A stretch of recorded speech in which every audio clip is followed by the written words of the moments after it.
Subscribe now and press the bell icon. Never miss an update. इक़दामात उठाए जा रहे हैं स्टेट बैंक की जानिब से, क्या ये कुछ दुरुस्तगी की जानिब लेकर जाएंगे मुल्की मईशत को? नहीं, बिल्कुल नहीं, क्योंकि इस वक्त मार्केट में जो इन्वेस्टर्स का सेंटिमेंट है वो ये कि State Bank has become irrelevant. आपकी मॉनेटरी पॉलिसी टोटली फेल हो गई है in order to control inflation. पूरी दुनिया में जो सेंट्रल बैंक्स का मैंडेट होता है वो तीन ही होते हैं, एक प्राइस स्टेबिलिटी, दूसरी ग्रोथ स्टेबिलिटी और एक फाइनेंशियल स्टेबिलिटी। इस वक्त जो ग्लोबल इन्वेस्टर्स हैं, मैं यहाँ पर मलेशिया और सिंगापुर में काफ़ी लोगों से बात करता हूँ, वो ये समझ रहे हैं कि स्टेट बैंक, फेडरल रिजर्व जो अमेरिका का सेंट्रल बैंक है, ECB जो यूरोप का सेंट्रल बैंक है जी, और बैंक ऑफ इंग्लैंड उसकी तरह पैनिक कर रहा है। और अगर आपका डिस्काउंट रेट 9.5 से 12% भी चले जाता है तो आपकी इन्फ्लेशन कंट्रोल नहीं होगी 2022 में। कोई भी पॉलिसी इंस्ट्रूमेंट जो सेंट्रल बैंक लेते हैं, चाहे वो इंटरेस्ट रेट हाइक का हो या डिक्रीज का हो, उसको मार्केट में इम्पैक्ट होने में 12 से 15 महीने लगते हैं। तो स्टेट बैंक की जो गलत पॉलिसी, गलत मॉनेटरी पॉलिसी की वजह से स्टेट बैंक हैज बिकम। तो सर हम ये कह सकते हैं, क्या हम ये कह सकते हैं कि पाकिस्तान की मॉनेटरी पॉलिसी नाकाम हो चुकी है? एब्सोल्युटली, रुपए की जो स्ट्रक्चरल स्टेबिलिटी है वो इस वक्त नहीं है, जिसकी वजह से इन्वेस्टर्स का confidence, sentiments on the ground, जो पल्स होती है इन्वेस्टर्स की पाकिस्तान की मॉनेटरी पॉलिसी और स्टेट बैंक की, उसमें उनको जीरो कॉन्फिडेंस है। और ग्लोबल इन्वेस्टर्स जो हैं वो देखते हैं कि अगर सेंट्रल बैंक की मॉनेटरी पॉलिसी इफेक्टिव नहीं है तो वो फिर उनका जो लेवल ऑफ ट्रस्ट है सेंट्रल बैंक में वो जीरो हो जाता है। अच्छा सर, एक चीज़ है, क्योंकि अभी आपने खुद बात की जो मुल्क के दुनिया के दीगर ममालिक हैं वो किस तरह की स्ट्रेटजी अपनाते हैं। तुर्की का मॉडल हमारे पास है जिसमें पूरी दुनिया तनकीद कर रही थी तैयब एर्दोगान पे कि इनकी गलत पॉलिसीज़ हैं, किस तरह लीरा गिरा, लेकिन उनके 2 इक़दाम से एक दिन में 30% इंक्रीज़ हुआ लीरा। उन्होंने अपने वज़ीर ख़जाना को हटाया, उन्होंने शरह सूद को कम किया, उन्होंने कहा कि जो आप कर्जे ले रहे हैं उसकी जो कैपेसिटी है उसको 15 से 14% पे कर दें। क्या उनके इस इक़दाम से और उनकी जो पॉलिसी थी, क्या वाकई आप समझते हैं कि इस पॉलिसी पर मुल्क जो है वो अपनी जो रुपए की कदर है उसको स्टेबल कर सकते हैं? बिल्कुल, आपने सही कहा कि टर्की की जो लिरा है वो पिछले 6 महीने में तकरीबन 50% गिर चुका था US डॉलर के अगेंस्ट,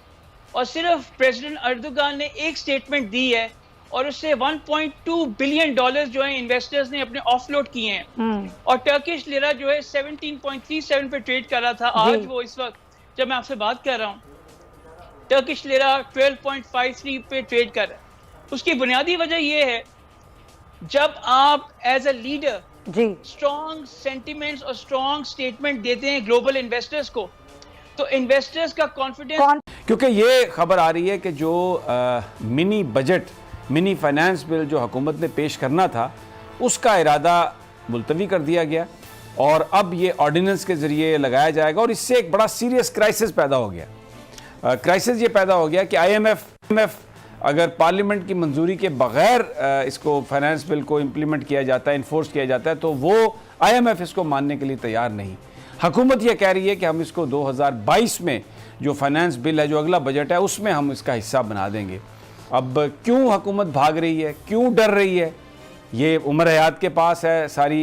इंफॉर्मेशन, और इसके कॉन्सिक्वेंसेस क्या होंगे मार्केट पर, स्टॉक मार्केट पर, और जो ये जो करेंसी एक्सचेंज मार्केट है इस पर इसके क्या असरात हो सकते हैं। उमर हयात, बहुत बहुत शुक्रिया आपने हमें ज्वाइन किया। तो ये सब क्या है, हुकूमत तो ला रही थी मिनी बजट, क्या हुआ, ये क्यों भाग गए, क्या कोई पार्लियामेंट में कोई इशू है? देखिए, आपने ये देखा होगा कि हुकूमत को इस वक्त जो अददी अक्सरियत है वो साबित करने में नाकामी का सामना हो रहा है, और उसकी जो वाज़े और करीब की जो मिसाल है वो खैबर पख्तूनख्वा के बल्दियाती इलेक्शंस भी हैं, जिसमें ये दावा किया गया कि जो हुकूमती अरकान हैं उन्होंने अपोजिशन के नुमाइंदों को सपोर्ट की। और लेकिन अब हुकूमत को जो मिनी बजट हुकूमत की जानिब से लाया जा रहा था पार्लियामेंट के अंदर, वो अब इसलिए नहीं आ सकता क्योंकि हुकूमत को ये पता लग चुका है कि हमारे अंदर जो लोग बैठे बैठे हुए हैं या हुकूमती अरकान हैं, हुकूमती मेंबरान हैं, वो कभी भी इसके हक़ में वोट नहीं देंगे। और जो आइनी और कानूनी माहिरीन हैं वो ये बात करते हैं कि अगर हुकूमत फ़ाइनेंस बिल या मिनी फ़ाइनेंस बिल या मिनी बजट जो है वो अगर पार्लियामेंट से मंजूर नहीं करवा सकी तो ये हुकूमत पर एक अदम एतमाद होगा। और इसी वजह से हुकूमत को ये डर और ये खौफ है कि ये जो मनी बिल या फाइनेंस बिल है ये पार्लियामेंट के अंदर नहीं लाया जाएगा, बल्कि जिस तरह गुज़िश्ता जो तीसरा टैक्स लॉ तरमीमी बिल हुकूमत की जानिब से सदारती आर्डिनेंस के ज़रिए लाया गया और अब जो चौथा टैक्स लॉ तरमीमी बिल है वो भी ऑर्डिनेंस के ज़रिए लाने की बात हो रही है। लेकिन IMF इसको मुस्तरद कर चुका है और IMF ने वाज़ेह तौर पर यह कहा कि अगर आप पार्लियामान से कानून साजी के ज़रिए इस बिल को मंजूर करवाते हैं तो ये हमें मंजूर है। सदारती आर्डिनेंस क्योंकि उसकी मुद्दत कम होती है वो हमें मंजूर नहीं है। जैसा कि आपने बात की कि जो फाइनेंस बिल 2022 में इसको एडजस्ट किया जाएगा ये पाकिस्तान की जानिब से कहा जा रहा है, लेकिन 12 जनवरी को IMF के एग्जीक्यूटिव बोर्ड का इजलास है और पाकिस्तान जो है वो 12 जनवरी से कबल एक मरतबा फिर जो है वो IMF से इस मामले पर मुज़ाकरात करेगा, IMF को कायल करने की कोशिश करेगा। और अगर IMF जो है वो इनकी ये तौज़ीहात जो पेश की जा रही हैं अगर मान लेती है तो फिर एक सदारती आर्डिनेंस के ज़रिए जो है वो 360 अरब रुपए की जो टैक्स एग्जम्पशंस हैं उनको ख़त्म किया जाएगा। और अगर ये चीज़ जो आपने बात की कि मार्केट और दीगर ये मैं आपसे पर्टिकुलरली ये सवाल करना चाह रहा था कि शौकत तरीन साहब को मैंने सुना वो ये कह रहे थे कि अगर IMF ने हमें कर्जा नहीं दिया तो फिर इसका मतलब है हमें कोई और भी कर्जा देने से इनकार कर सकता है। और एक थोड़ा सा इसकी भी वजाहत फरमा दीजिए कि सऊदी अरब ने जो हमारे साथ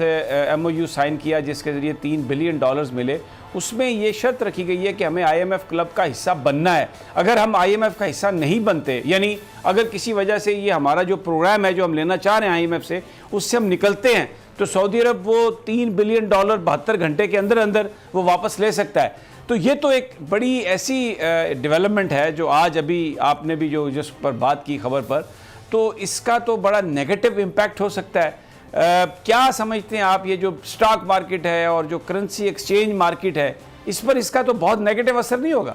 देखिए इसका यकीनन एक नेगेटिव और एक मैसिव नेगेटिव इम्पैक्ट होगा, ख़ास तौर पर स्टॉक मार्केट। और इसके साथ साथ जो हमारी करेंसी पर पहले ही हम इस वक्त देखें 180 रुपये में जो है हमारा 180 रुपये में हम डॉलर ख़रीद रहे हैं, पहले ही हमारी करेंसी इतनी डिवैल्यू हो चुकी है। अब अगर ये चीज़ सामने आ गई तो कल जो है वो यकीनी तौर पर मार्केट में भी जो है शदीद मंदी का रुझान होगा और ख़ास तौर पर जो सरमायाकार हैं वो सरमायाकारी करने से कतराएंगे तो मार्केट जो है वो उसके अंदर एक अनसर्टेनिटी आ जाएगी। और दूसरा जो है वो एक्सचेंज रेट पर इसका बहुत बड़ा इम्पैक्ट पड़ेगा। और हम इससे पहले भी कह चुके हैं कि जो अगर IMF प्रोग्राम पर दस्तखत नहीं होते और IMF प्रोग्राम जितना तातुल का शिकार होगा इससे जो है वो पाकिस्तान के रुपए की बेकदरी में जो है वो इजाफा होगा। अच्छा, इसमें एक जो वजह है कि जिसकी जो बताई जा रही है कि अरकान असम्बली वोट इसको शायद ना दें क्योंकि जो मेंबरान हैं उन्होंने इलाके में वापस जाना है, वोटरों से उन्होंने वोट लेने हैं, इलेक्शन जीतना है और ये 360 अरब रुपए की जो सब्सिडीज़ हैं अगर आप उसको एग्जेम्प्ट करने जा रहे हैं तो इससे महंगाई का एक मज़ीद तूफ़ान आएगा। तो मेंबरान जो हैं वो इस बात को तस्लीम करने के लिए तैयार नहीं है क्योंकि जो आपने बिल्कुल बजा फरमाया KPK के इंतखाबात में जो रिज़ल्ट आया है उसके बाद तो हर मेंबर जो है असम्बली का वो खौफजदा है अपने वोटर्स का सामना करने से। बिल्कुल ये इसी तरह की बात है। और मैं आपको ये बताऊं कि इस वक्त जो IMF के साथ मुज़ाकरात में एक बात चल रही है कि ये 550 अरब रुपए का फाइनेंशियल गैप है जिसको हुकूमत ने 360 अरब रुपए की जो टैक्स एग्जेम्पशन है ये ख़त्म करके और इसके साथ साथ हुकूमत ने पेट्रोलियम लेवी से इकट्ठा करना और ये IMF को बताया गया। लेकिन अब जो ख़ास तौर पर जो मिनी बजट लाना, पहले तो इन्होंने काफ़ी शोर किया कि मिनी बजट